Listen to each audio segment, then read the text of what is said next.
Friends, good morning, welcome back to my channel. আশা করি তোমরা ভালো আছো, সুস্থ আছো। আমি মোটামুটি ভালো আছি, সুস্থ আছি। আজকে হচ্ছে 25শে জুন আর হচ্ছে সানডে। আর সকাল সকাল ব্লগটা শুরু করে দিয়েছি। সকালে তোমাদের দাদাভাই ডিউটি বেরিয়ে গেছে, রুটি করেছি আর হচ্ছে ভেন্ডি দিয়ে আলু দিয়ে তরকারি করে দিয়েছি আর আম কেটে দিয়েছি। আর এদিকে গতকালে রাত্রেবেলা বাবাই কী করেছে জানো, ফ্রিজ থেকে জল বার করতে গিয়ে ফ্রিজটার গেটটা ঠিকভাবে দেয়নি, মানে ডোরটা হাফ খোলা ছিল। দেন দেখে সে খাবার থাকলে পরে তো বাইরে থেকে তো ছুঁচো আমদানি হবেই। তা ব্যাস ছুঁচো একবারে ফ্রিজে ঢুকে যা খাবার ছিল লন্ড ভন্ড সব করেছে। দুটো মিষ্টি ছিল সেটাও খেয়ে নিল, আত্মায় খেলাম না, রেখে দিলাম যে আজকে খেতাম রুটি দিয়ে। ব্যাস সব আমার ফেলা নিয়ে গেল। এত কষ্ট হচ্ছে। সকাল উঠে বাবাইকে খুব বকা দিয়েছি, শুধু বাবা বলেছে ছেড়ে দাও, বকতে হবে না, মানুষ মাত্রই তো ভুল করে, আর ও কত কাজ করে, ছেড়ে দাও, ও তো আর ইচ্ছা করে করেনি, ছেড়ে দাও। তাই জন্য কিছু মারলাম না। তা আমাদের যে আজকে মার পড়তো না পিঠে, কেউ বাঁচাতে পারতো না, শুধু ওর বাপির জন্য, তাই জন্য বেঁচে গেল এই যাত্রায়। তা চলো, আমাকে তো রান্না করতে হবে আর এর মোচাটা করবো। কারণ বড়মশাই যেহেতু ভালো লেগেছে, ছোলা ভিজিয়ে রেখেছি, ছোলাগুলোকেও খেয়েছে জানো। মানে খাবার থেকে বেশি এত তো খাবার খেতে পারে না, ঢাকনাগুলোকে তুলে মানে এইটার ওটা দিয়েছে, ভাতের মধ্যে ডালের মধ্যে মানে লন্ডভন্ড করছে। শুধু মানে জলগুলোরে একটু ভালো রেখেছে। আর এছাড়া মানে ফ্রিজটা মানে কি অবস্থা, একটু মুছেও দিয়েছি। আর দিন রুটি করেছিলাম সেটা রয়েছে, টিফিনে রুটি খাবো, আর হচ্ছে ভেন্ডি আলুর তরকারি রয়েছে, আর হচ্ছে দুটো আম রয়েছে, সেটা কেটে খেয়ে নেবো। আর এখন খাচ্ছি চা, তোমাদের সেটা ব্যাগটি মারাই দেখে দিই। তো দেখো গাইস, চা খেতে খেতে একটা রুটি নিয়ে নিলাম। আর এই যে ভেন্ডি আলু তোমাদের দাদাভাইকে করে দিয়েছিলাম। আর এখানে 3টে রুটি রয়েছে, এটা হচ্ছে আম কাটবো তারপর খাবো। চলো। A few moments later. তো দেখো টিফিন নিয়ে বাকিটা হচ্ছে খেতে বসলাম আম দিয়ে। আর হচ্ছে মোচাটা নিয়ে নিয়েছি, আর এই যে জলপাই নিয়ে নিয়েছি, এগুলো কেটে রেডি করে রাখি। আর তাহলে চলো রান্নাটা সেরে ফেলি। গাইস দেখো মিরাক্কেল, গতকালকে হচ্ছে ঘুম থেকে উঠে বৃষ্টি মুষলধারে, দেখতেই পেয়েছো তোমরা ব্লগে, যে ভিজে একদম পুরো আমার বারান্দা উঠান পুরো জলে থই থই। আর বেলা বাড়ার সাথে সাথে রোদের দেখা মিলল, জামা কাপড়গুলো মোটামুটি শুকিয়ে গেছিলো। আর আজকে আবার সকালে উঠে দেখলাম রোদ, আর এখন বেলা বাড়ার সাথে সাথে এখন হচ্ছে প্রায় 12:30, এখন হচ্ছে মেঘলা করে আইছে, মানে হবে বৃষ্টি হবে। আর আমি কেটে নিই, বৃষ্টি আসুক আর রোদ উঠুক, আমার আর ভেবে চিনতে লাভ নেই। কত বড় মোচাটা, রান্নাটা করে নিই। এটা কোন কলার মোচা কি জানি, বর্তমান কলা। দেখো মনে তো তিতো হবে না, তাহলে কাঁঠালি কলা, কাঁঠালি কলা, চাপা কলা, সিঙ্গাপুরি কলা, এই আমি এত জানি না বাবা আমি কত কলার ভ্যারাইটিস জানি। হ্যাঁ, বইগুলো হচ্ছে অর্ডার দেওয়া হয়ে গেছে দোকানে, খুব ভালো কথা। হচ্ছে শুধু কম্পিউটার বইটা ম্যামেরা নাম বলেনি, তাই জন্য কম্পিউটার বইটা শুধু কেনা। আমি কালকে ফাইনাল জিজ্ঞাসা করব। হ্যাঁ, আর হচ্ছে এছাড়া বাদবাকি বইগুলো 3টে বই, আর এছাড়া তো সরকার থেকে 2টো বই দেবে, বাংলা ইংরাজি। আর ইংরাজি তো কিনে নিয়েছি, তাও সাজেশন বই, বাংলাও সাজেশন বই কেনা হয়ে গেছে। তা এবার ওই 4টে বই কিনলে হয়ে যায়। তো 3টে বই অর্ডার দিয়ে দিয়েছি, 3টে বই তো বুধবারই পেয়ে যাচ্ছি। আর একটা বই যেদিন ম্যামেরা বলবে কম্পিউটারটা কিনলে হয়ে যায় মোটামুটি বই কেনা। তো চলো করে নিই, অনেক বেলা হয়ে গেছে তো গাইস, আবার কটা শর্ট করতে হবে। মা এখানে দেখো পরিষ্কার করা হয়ে গেছে, শুধু নিচে কটা বাসন আছে আর উপরে সব ক্লিন হয়ে গেছে। দেখো বাসনপত্র সব মাজা। আর দেখো পাম্প চলছে। তোমাদের জন্য কটা শর্ট করলাম, আর আমি আর বাবাই একটা শর্ট করেছি, দারুণ শর্টটা, আমার দারুণ লেগেছে শর্টটা। আর হচ্ছে এটা তো ইউটিউবে ছাড়া হয়ে গেছে, তোমরা বলো কেমন হয়েছে, ফেসবুকেও দিয়েছে। তা শর্টগুলো করে বেশ ভালো লাগলো। আর আজকে আমরা দুপুরে কিছু খাইনি, কেন আমরা একটু ডায়েট করছি। দেন এখন ঘড়িঘাটা টাইম বাজে হচ্ছে প্রায় 5:30, এখন যাচ্ছি ইউপিটা বানাতে, ইউপি বানাবো, দেন রান্না করবো। মানে আজকে রান্না করবো করে আর করাই হয়নি, করিনি, ইচ্ছা করিনি, যে রাত্রেবেলা রান্নাটা থাকলে কালকে দাদাভাই টিফিনে হয়ে যাবে, আমাদেরও হয়ে যাবে। তো বাবাই বলে মা ছেড়ে দাও, ইউপি আছে, ইউপি খেয়ে নেবো। তো চলো ইউপিটা বানিয়ে আসি, কেন এখন কিন্তু খুব খিদে পেয়েছে।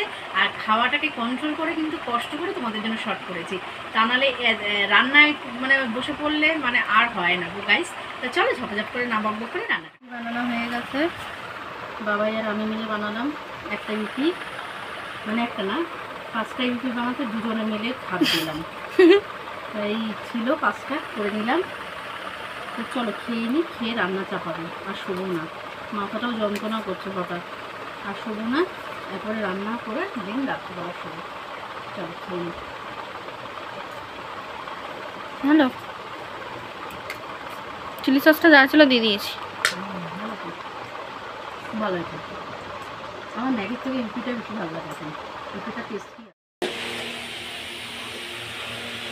ওমা ওমা কি করছো?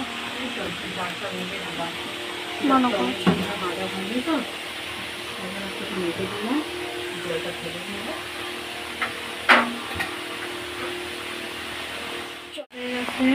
কি হয়ে গেছে? ভাত হয়ে গেছে, ভাত আর মুসুর ডালটা মোটামুটি সিদ্ধ হয়ে গেছে। সেটা সিদ্ধ হয়ে গেছে। এবার হচ্ছে একটু পটল ভাজা করবো, আর আর জলপাইয়ের চাটনি হবে, আর আর মোচার ঘন্ট হবে। বাহ, লাগে জলগুলো করে নিলাম, ফ্রিজে রেখে দিই। আর বাসন তো সব মাজাই হয়ে গেছিলো, শুধু হচ্ছে কাপড়টা কাঁচা হয়নি, ওই ঘরে জামা কাপড়গুলো তো ভাজ করে দিই, গতকালের কাঁচা। আর হচ্ছে ভাজ করা হয়নি, এনে এখানে রেখে দেওয়া হয়েছে এইখানে। আর কালকে কাচবো সকাল সকাল উঠে। ভাতটা হয়ে গেল বন্ধুরা, ডাল হয়ে গেছে, ভাত হয়ে গেছে, আর হচ্ছে জলপাই চাটনি হয়ে গেছে, শুধু পটল ভাজাটা করবো। আর হচ্ছে এদিকে হচ্ছে এঁচড় হয়ে যায়, আমার কিন্তু এঁচড়ে বেরিয়েছে। একটা কথা ভাবছি তো ওই জন্য বলবো। হ্যাঁ কথা ভাবছে, শুধু কথা। মোচা দেখো, হাত ফাতগুলো কেমন হয়ে গেছে, মোচা কাটলে না হাত ফাতগুলো এই দেখো কিরকম হয়ে যায়, তাও তো বাসন মাজলাম বলে উঠলো। তা মোচাটা নুন দিয়ে হলুদ দিয়ে, এই দেখো মনে হচ্ছে ইয়ে করেছি, ওই সেই কালো কালো কেমন হয়ে গেছে যেন কষে, ইস, নুন হলুদ দিয়ে ভালো করে ভিজিয়ে রেখেছি। আর এটা তো বাসন মাজার কাপড় কাটার জন্য আমার লোকের এই অবস্থা, মানে সারাদিন তো ওমা খিদে পেয়েছে। এইটা তো করে নিই, একটুখানি তাহলে কষটা বেরিয়ে যায়। এবার তারপরে দেবো হচ্ছে একটা পেঁয়াজ কুচি নিয়ে নিয়েছি, একটা আলু কুচি কেটে রেখে দিয়েছি ডুমো ডুমো করে, আর ছোলা দিয়ে ভালো করে চল করে নিই। ওমা কি করছো? আমার ছোলাটা নিয়ে শুকনো লঙ্কা ভাত, কিসের ঝাঁজ? শুকনো লঙ্কা দিয়েছি। ও গাইস দেখো, আমার তো রান্না ফান্না করা কমপ্লিট, আর টিফিন বক্সগুলো তোমাদের দাদাভাই ঢুকিয়ে রেখে দিয়েছি, মানে ধুইয়ে। আর হচ্ছে এদিকে হচ্ছে তরকারিটা তুলে রাখছি, টিফিনটা বেরিয়ে রাখছি, তাহলে না সকালে এত ঝামেলা হয় না, তাড়াতাড়ি বেরিয়ে যেতে পারে। আর এদিকে হচ্ছে এই যে জলপাই চাটনি করেছিলাম, আর হচ্ছে এতে ভাত আছে, আর দেখলাম না ডালটা হচ্ছে ধরে আছে। তাই কালকে রান্না আমার হয়ে গেল। রাত্রে করলে না এই একটা সুবিধা হয়, জানো তো, টিফিনটা বাড়া থাকলে তাড়াহুড়ো হয় না, সকালবেলাটা গুছিয়ে রাখলে না মুশকিল হয়ে যায়। কেমন হচ্ছে কে জানে আজকের মোচাটা।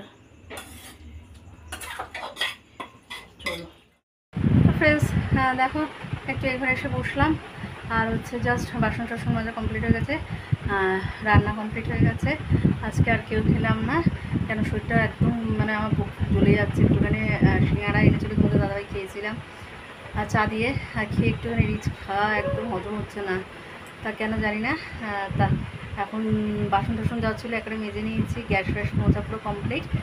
মানে সকালে উঠে মানে ভোরবেলা উঠে 6:30-6টার দিকে উঠে না, তখন আর গ্যাস ট্যাস মুছে রান্না করতে ইচ্ছা করে না। চাটা একদম টিফিন গোছানো কমপ্লিট হয়ে গেছে, সেটা তোমাদের দেখিয়ে দিচ্ছি। সব রান্না তাকে ফ্রিজে ঢুকিয়ে দিয়েছি, আর গ্যাসটাও তোমাদের দেখিয়ে দিচ্ছি। ওই যে আজকের কীরকম হলো বলো তো ব্যাপারটা, সেই আছে না যে কালকারে তো আজকারে, আজকারে তো কালকারে, মানে কালকের কাজ আজকের জন্য গুছিয়ে রেখে দিলাম, এইরকম ব্যাপারটা। তো চলো তোমাদের সব ব্যাক ক্যামেরা দেখিয়ে দিচ্ছি। আর আজকের মতন দিনের ভিডিওটা আমি এখানেই এন্ড করছি।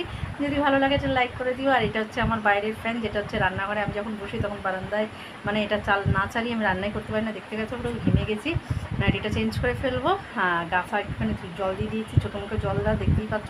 হাত তুলে একদম জল দিয়ে ধুয়ে নিয়েছি, পাচ্ছি না গাইস, এত গরম লাগছে। তো চলো আজকের মতন দিনের ভিডিওটা আমি এখানে এন্ড করছি। আর তাহলে ব্যাক ক্যামেরা সব কিছু দেখিয়ে দিচ্ছি। আর এই যে বাবা এসে গেছে দুষ্টুমি করতে, শিরোমণি। তো চলো দেখিয়ে দিচ্ছি রান্নাগুলো। গাইস সব রান্না দেখেছো, সব এই দেখো একদম রান্না ধরা, একদম সব কিচ্ছু খাওয়া নেই। বেদানাটা এনেছিল তোমাদের দাদা ভাই, বেদানাটাও মানে এখানে যা প্যান্ট আছে তো আলোটা পাওয়া যাচ্ছে না, এই দেখো এই দেখো বেদানা এনেছিল সে পরশু দিন, সেটাও রয়েছে, কলাও রয়েছে, সব ধরা। আমি কি বলবো, তাই রান্নার সব ধরা রয়েছে। একদম টিফিন পত্র পুরো গুছানো হয়ে গেছে। তো গাইস একদম পুরো মোছামুছি কমপ্লিট, একদম বাসনপত্র কিচ্ছু নেই। ও গাইস তোমাদের তো বলাই হয়নি। তো আজকের মতন দিনের ভিডিওটা আমি এখানে এন্ড করছি। তোমরা ভালো থেকো, সুস্থ থেকো, ঈশ্বরের কৃপায় এই কামনাই করি। কালকে আবার একটা নতুন করে নতুন দিনে তোমাদের জন্য একটি নতুন ব্লগিং নিয়ে হাজির হোক। কি দুষ্টুমি করছে দেখো। আজকের মতন এখানেই tata, good night, sweet dream, শুভরাত্রি।